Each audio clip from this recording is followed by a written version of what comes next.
Bom dia, queridos irmãos e irmãs, graça e paz.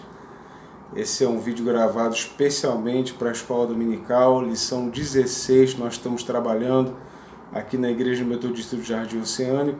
Estamos trabalhando o nosso livro da Igreja Metodista, Viver com Fé e Sabedoria. Vamos trabalhar hoje a lição 16, que fala sobre uma igreja que cultua. E o texto base para esse estudo é no Salmo 100. Na revista do aluno, começa na página 64. Portanto, você que está assistindo o vídeo, se você está nos nossos grupos aí da igreja, você deve ter recebido de forma digital o estudo da Escola Dominical para que você acompanhe, ou então você já pegou a sua revista lá na nossa igreja. Se você está assistindo aqui somente pelo YouTube, você pode acompanhar que você não vai perder o fio da meada, que a gente vai deixar tudo bem explicadinho para que você possa sair daqui abençoado, alimentado para a glória de Deus. Amém? Então, o texto base é o Salmo 100, nós vamos fazer a leitura dele, que diz o seguinte: celebrai com júbilo ao Senhor todas as terras, servi ao Senhor com alegria, apresentai-vos diante dele com cântico, sabei que o Senhor é Deus e foi ele quem nos fez, e dele somos. Somos o seu povo e rebanho do seu pastoreio. Entrai por suas portas com ações de graças e nos seus átrios com hinos de louvor. Rendei-lhe graças e bendizei-lhe o nome, porque o Senhor é bom, a sua misericórdia dura para sempre e de geração em geração a sua fidelidade. Então aqui nós não vamos fazer uma análise prioritariamente, unicamente, fazer uma exegese do Salmo, uma exposição do Salmo, mas podemos destacar aqui alguns verbos importantes. Primeiro, celebrar no versículo 1, celebrar com júbilo ao Senhor. 2, servir ao Senhor com alegria. 3, sabei que o Senhor é Deus e foi ele quem nos fez. 4, entrai por suas portas com ações de graças. E ainda no 4, na parte B, rendei-lhe graças. Então podemos perceber quais são as partes do nosso culto a Deus. O que engloba o culto a Deus? Primeiro, celebrar com júbilo ao Senhor. Não é celebrar de qualquer forma, mas celebrar com alegria, porque Ele é o nosso Deus. 2, servir ao Senhor. E, amados, servir ao Senhor sumariamente está implicando em servir também uns aos outros, porque a missão que o Senhor nos dá é sempre em relação ao nosso próximo. Tudo que nós fazemos para a glória de Deus, mas tem impacto no nosso próximo. Essa é a importância de nós sermos igreja, ou seja, não existe culto a Deus se eu não estou envolvido com o próximo, se eu não sou igreja. Alguns irmãos e irmãs desigrejados dizem assim: a igreja sou eu. Não, a igreja somos nós. A igreja é plural. Não tem como ser igreja só eu sozinho. Nós nos reunimos como igreja quando nós estamos em conjunto, quando existem 2 ou mais reunidos no nome do Senhor. Ali se estabelece a igreja. Ainda que existam momentos em que eu esteja sozinho por motivo de força maior, mas eu não escolho estar sozinho, porque a igreja é o nós e não o eu. Então ele diz: servir ao Senhor com alegria, celebrar com júbilo, alegria. 3, sabei que o Senhor é Deus. Ou seja, conheça Deus, conheça quem Ele é, conheça o que Ele tem para fazer na sua vida, conheça a sua missão redentora, leia a Bíblia, medite nesta lei dia e noite. Sabei que o Senhor é Deus e entrai por suas portas com ações de graças. É evidente, amados, que essa porta, ele não está falando, se nós trouxermos para o dia de hoje, trouxermos para a perspectiva da nova aliança, ele não está falando sobre exatamente entrar num templo. Ele está falando sobre a adoração como um todo. entrai por suas portas, entra no lugar de intimidade. Mas é evidente que ainda que Jesus não tenha erguido templo algum, o entrar por essas portas com ações de graças é no lugar de culto. E o lugar de culto público é onde o povo se reúne, seja na casa de um irmão e uma irmã, numa célula, num grupo de discipulado, seja numa igreja, seja num parque, seja numa praça, mas a igreja está se reunindo, porque a igreja é o coletivo, é o nós, né? Porque o Senhor é bom e a sua misericórdia dura para sempre. Então esse salmo vai nos trazer princípios elementais para nós sabermos como nós vamos cultuar a Deus, como nós não devemos nos portar no culto e como Deus e a palavra vai ratificar, vai certificar isso tudo para a glória de Deus. Então, como nós falamos, né, na página 65 está ali o culto na Bíblia. O culto na Bíblia ele tinha um fator que era caracterizado pelos aspectos da comunidade tribal de Israel. Então, muito daquele culto, aquele simbolismo, ele apontava para Cristo.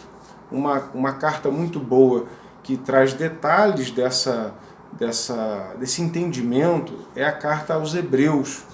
Se você puder ler depois a carta aos Hebreus com muita calma, você vai ver que a carta aqui, evidentemente, foi escrita aos Hebreus e ela traz essa perspectiva de por que, o culto era daquela forma, como aquelas sombras apontavam para Cristo, para a nova aliança, para aquilo que ele haveria de revelar depois, mas aquelas coisas serviam como motivo, coisas simbólicas, nacionais, para que caracterizasse aquele país, a religião que teme a Deus, a religião de Yahvé. Então tinha muito esse aspecto, mas muitos irmãos pegam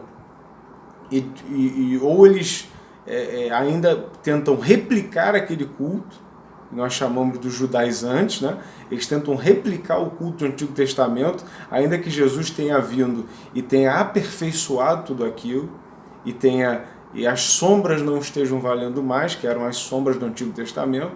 Tem uns que judaizam muito o culto, e tem outros que não fazem culto algum, porque dizem que culto é coisa do Antigo Testamento. Culto é coisa da Antiga Aliança. Liderança, pastoreio são coisas da Antiga Aliança. E ambas essas visões extremistas, elas estão erradas. Porque existe culto no Novo Testamento e Jesus nos manda cultuarmos, porque o culto é uma das manifestações da nossa fé. E nós vamos ver aqui as partes de culto e como elas se traduzem, como elas traduzem a nossa doutrina. Não é verdade? Então, vamos lá, palavra que ilumina a vida. O nosso jeito de fazer igreja se mudou completamente. E eu queria recomendar a você que está com a revista, dá uma pausa nesse vídeo, faz a sua leitura, depois você ouve o meu comentário, para que você não perca o fio da meada. Mas a nossa perspectiva mudou. No entanto, algumas coisas não mudaram, que é a centralidade do culto precisa ser Deus. Inclusive isso é algo que eu falei muito com o Ministério de Louvor da nossa igreja, que tudo que nós fazemos no culto precisa ser direcionado a Deus. No culto não pode ter show, no culto não pode ter exaltação do homem, porque o culto é para Deus, ele precisa ser centralizado a Deus. E nós temos que tomar cuidado para que nós venhamos a oferecer um culto que é agradável a Deus. Às vezes a gente está no culto, e tem uma série de eventos e coisas acontecendo, e a gente pensa que tudo aquilo glorifica a Deus, e às vezes não. Às vezes tem coisas no meio daquele culto que não vão glorificar a Deus, que não tem nada a ver com a exaltação a Deus. Inclusive hinos que não tem nada a ver com a exaltação a Deus. Cânticos que não tem nada a ver com a exaltação a Deus. Palavras que são dadas que não tem nada a ver com a exaltação a Deus. E elas precisam ser descartadas, porque o nosso culto metodista, dividido em adoração, confissão, louvor, edificação e dedicação, os irmãos de Jardim Oceânico percebem que nós conduzimos o culto dessa forma. Tudo isso é voltado para uma coisa: Deus, a sua glória e a sua obra. Não pode ter nada do homem que exalte o homem. Então, quais são os erros aqui na página 66?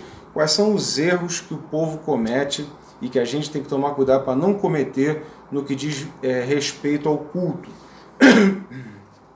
Perdão. Primeiro, centralizar a palavra ou a adoração nas necessidades humanas e não na grandeza de Deus. Isso é um erro clássico e que, infelizmente, nós temos visto muito nos dias de hoje.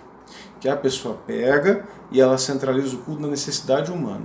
Você hoje vai receber a tua vitória. Hoje você vai receber a tua bênção. Você veio aqui porque Deus quer te entregar algo. Você veio aqui porque você vai sair diferente. Você veio aqui porque você. Amados, essa não é a perspectiva correta do culto. A perspectiva correta do culto é: você não veio para assistir um culto, você não veio para receber, ainda que você receba, mas você não veio para receber. Você veio para entregar culto. Você veio para render graças. Você veio para fazer culto. O que está no banco ali, ele não é um espectador. Ele é um participante do culto. Ele é alguém que cultua a Deus. E a igreja, primeiramente a sua liderança, precisa entender esse princípio. Você não vai ao culto primeiramente para satisfazer as necessidades humanas. Você vai ao culto porque você entende que você precisa glorificar e cultuar e agradecer a Deus. Nós temos que tomar cuidado com as perspectivas do culto que procuram centralizar o homem e tirar Deus do centro. Nós precisamos ter um culto que tudo seja voltado para a glória de Deus. E, amados, eu tenho certeza que quando nós estamos com o nosso coração voltado para Deus, Ele volta o seu coração para as nossas necessidades. Como é que nós sabemos disso? Temos o exemplo de Salomão. Quando Deus perguntou lá: pede qualquer coisa, Salomão, que eu te dou. Salomão pediu sabedoria para cuidar do seu povo. Salomão pediu algo que fosse ser de utilidade para a obra e para a glorificação do nome do Senhor. O que Deus fez? Deu a ele todo o resto.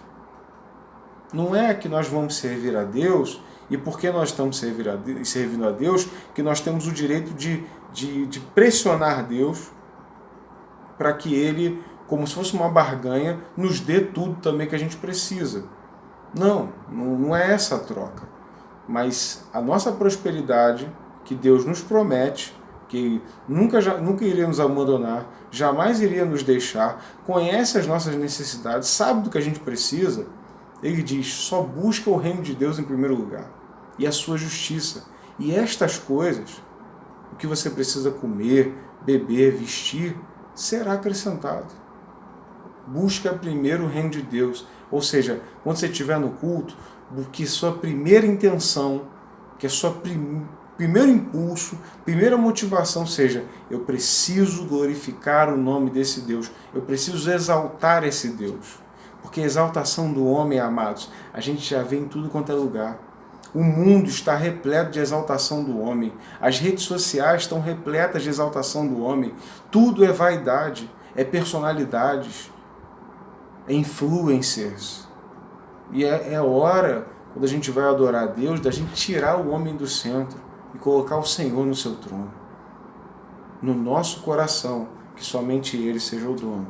Aleluia! Segundo, não perceber que existem nas formas e rituais modelos didáticos para vários aspectos da fé. Tem gente que diz assim: essa coisa de ritual é coisa de tradicional, né?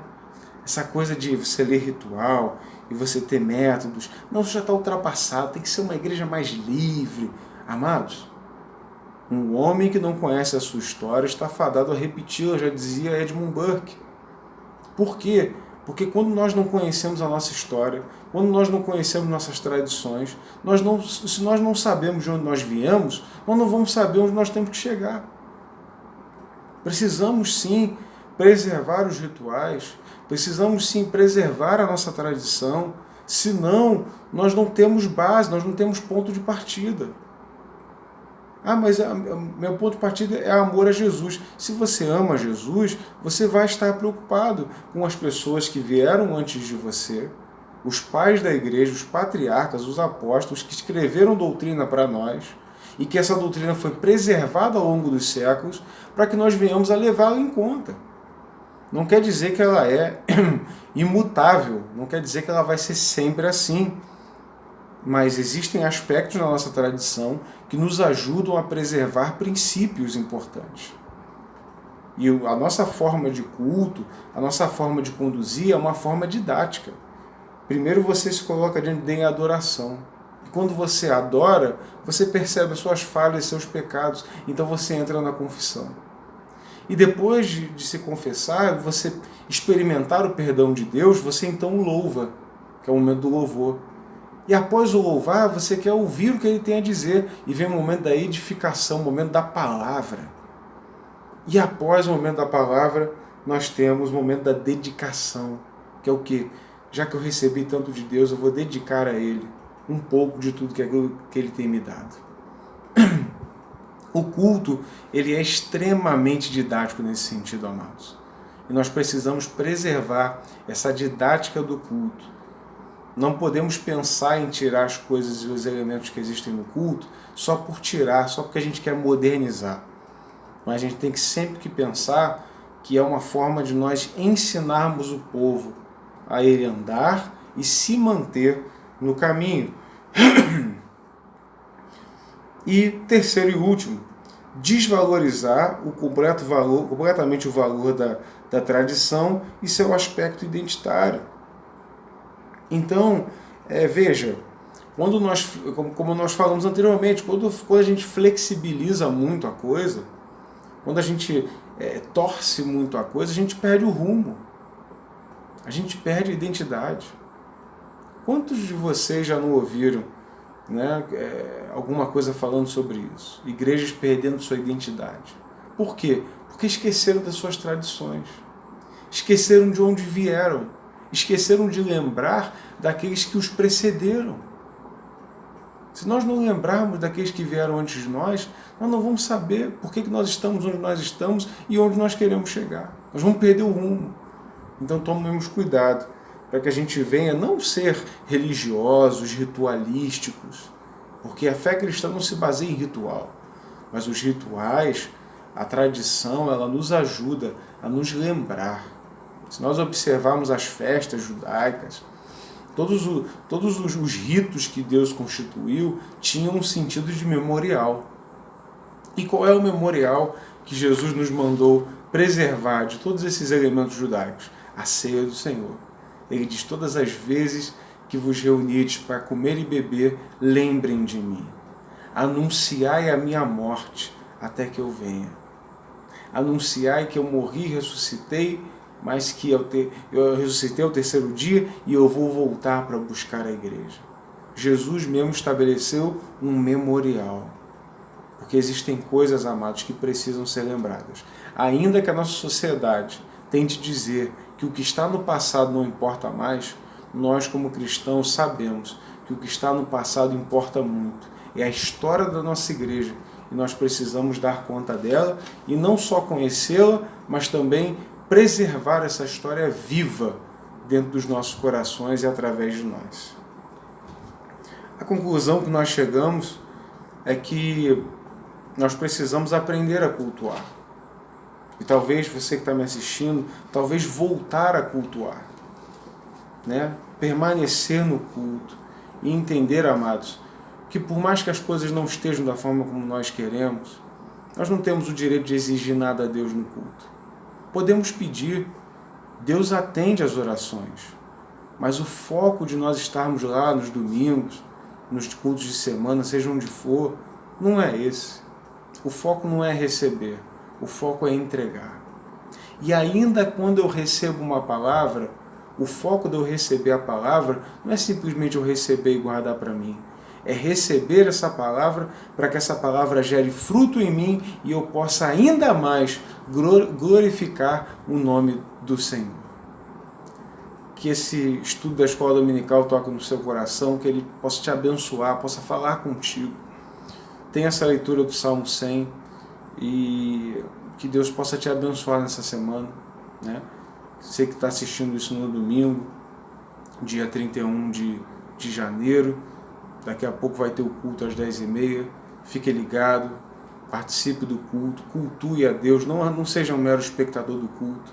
Não simplesmente assista, mas cultue também. Porque você faz parte do culto, você não é um espectador. Que o Senhor possa te abençoar nessa manhã maravilhosa. Que a graça e a paz do nosso Senhor Jesus seja contigo, sempre te conduzindo pelo Espírito para cultuar e trazer a direção do culto sempre para a glória de Deus. Que Deus te abençoe e você tenha um excelente dia.